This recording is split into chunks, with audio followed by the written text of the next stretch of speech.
ಹಂತದಲ್ಲಿ ಲಾಭದಾಯಕವಾದದ್ದು ಮತ್ತು ನಿರುದ್ಯೋಗವನ್ನು ಒಂದು ಯಾವುದೇ ಹಂತದಲ್ಲಿ ನಿರುದ್ಯೋಗ ಇಲ್ಲದಂತೆ ಮಾಡೋದಕ್ಕೆ ಹೈನುಗಾರಿಕೆ ಬಹಳ ಮುಖ್ಯವಾಗಿರುವಂಥದ್ದು. ಅದರಿಂದ ಒಂದು ಪಶು ಸಂಗೋಪನೆ ಅನ್ನುವಂಥದ್ದು ಬೆಳೆದು ಪಶು ಸಂಪತ್ತು ವೃದ್ಧಿಯಾಗುವಂಥದ್ದು ಮತ್ತು ಪಶುಗಳ ಗೊಬ್ಬರದಿಂದ ಬೆಳೆಗಳನ್ನು ಬೆಳೆದಾಗ ಸಿಗುವಂತಹ ಒಂದು ಉತ್ಕೃಷ್ಟ ಪೌಷ್ಟಿಕ ಆಹಾರ ಇರ್ಬೋದು.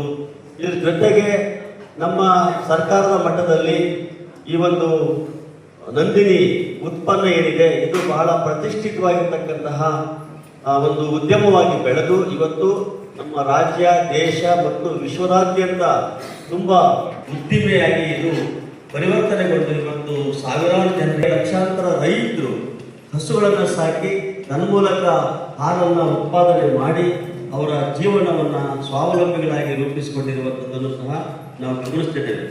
ಇದರ ಒಂದು ರೈತರಿಗೆ ನಂದಿನಿ ಬ್ರ್ಯಾಂಡ್ಗೆ ನಮ್ಮ ಪದ್ಮಭೂಷಣ ಡಾಕ್ಟರ್ ರಾಜ್ಕುಮಾರ್ ಅವರು ಉಚಿತವಾಗಿರ್ತಕ್ಕಂತಹ ರಾಯಭಾರಿತ್ವವನ್ನು ಅವರು ಹೊರಡಿಸಿಕೊಂಡಿದ್ದಾರೆ.